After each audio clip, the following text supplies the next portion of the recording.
Jared, zoom in on his head. Yeah. Say something. Something. And then we have Jared zoom in on his head. Say something. Something.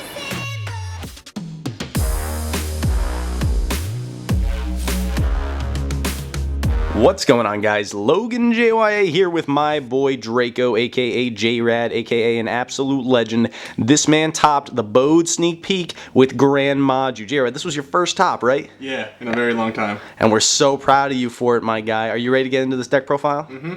All right, let's do it. Alright.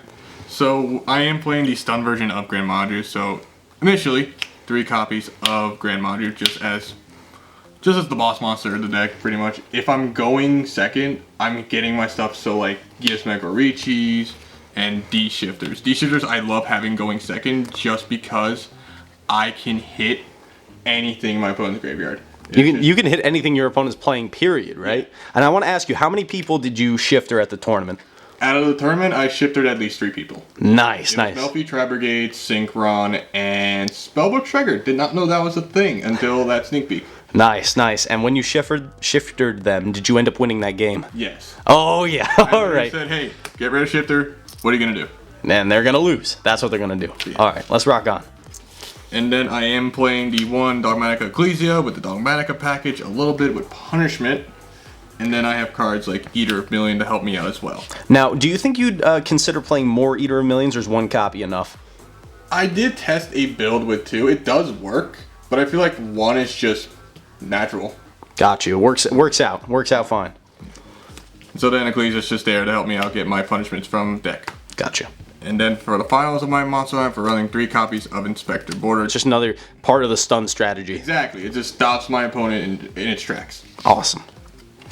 So then we're playing with it being Maju, we are playing the 3 copies of Pot of Desires. And then with these 3 Pot of Desires, we're playing the 3 copies of Pot of Duality, and then the 3 copies of Pot of Extravagance. I like doing Extravagance, Pot of Duality, because after I activate this, I can't draw for the rest of the turn.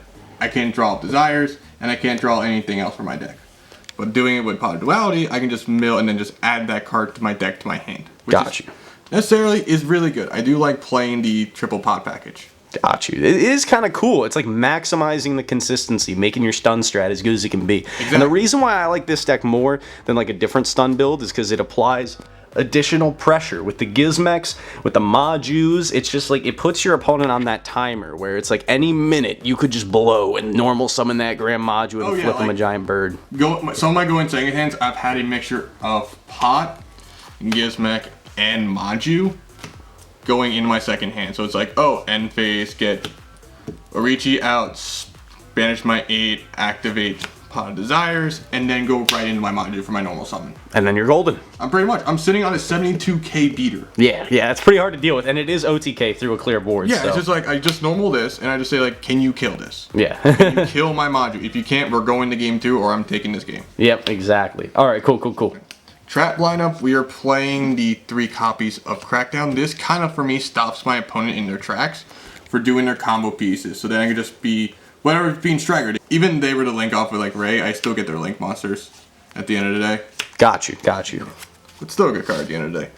And then like with Dogmatica Ecclesia, we were playing the 3 copies of Punishment. I do like having Punishment for the reason of it being, I can literally go into my extra deck and hit anything, and I like hitting it with 5-headed dragon. yeah. If it's too big to get a cleat, like if they say like they only have 1 monster, or it's like, you know, it's like too big, you just hit them with the 5-head, and they're like, oh, there's no way you can resolve punishment. My guy's like 4,000 attack, and you're like, nope, see ya, chump. Just like, hey, I'm just gonna get rid of your monster. Easy. And then last few traps, we're playing the entire Solemn package. We're playing 3 Judgments, 3 Warnings, and 3 Strikes. Oh yeah. I like playing the Solemns in the mains because even if I don't have all my combo pieces, I do like just getting rid of their stuff. It just stops. It just stops them in their tracks at that point. You just don't let them play. Yeah.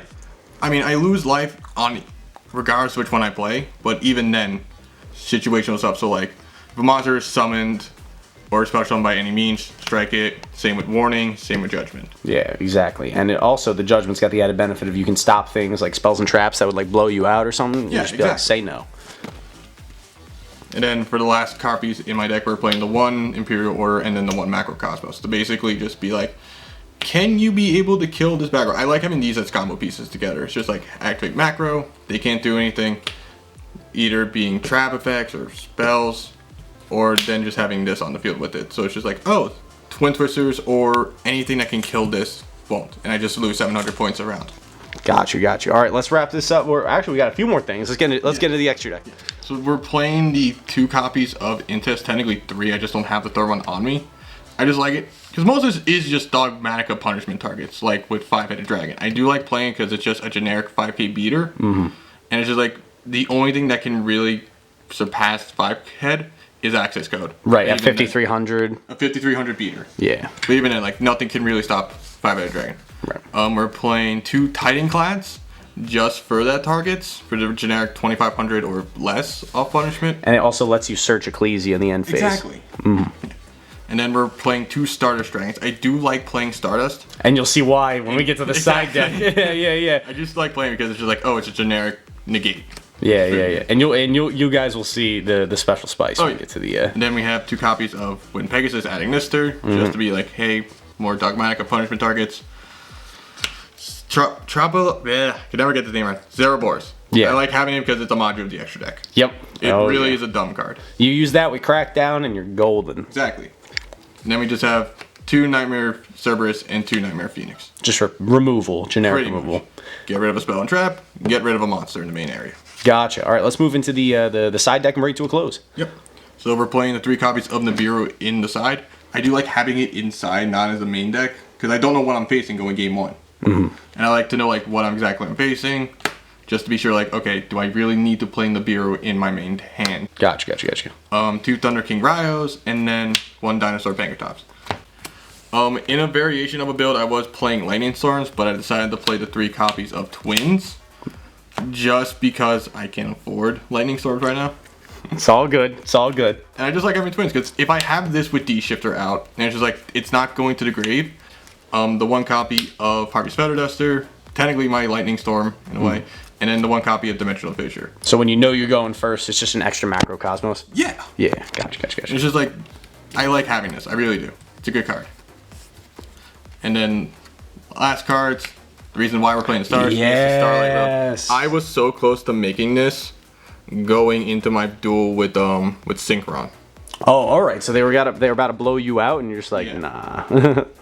Even then, I had a Stardust on field, but having Starlight Road just as a side piece is really good. Gotcha. And I really like it. And then it's just 2 Ice Dragon Prisons. Another card for when you know you're going first. If it's Yeah. good in the match, just bringing in outs, things like Dragoon and stuff like that. Gotcha. All right. Dumb card. I love this deck. So, I really do. JRAD, rolling out. What's the last thing you want to say to the people before we close this out? If you haven't had a chance to play Stun and you don't like the meta, play Stun. Fair enough. All right, guys. Logan JYA with Draco, aka JRAD, signing off. Have a great day, and we'll see you chumps later. Peace. 四月そ四角い空心の隙間埋め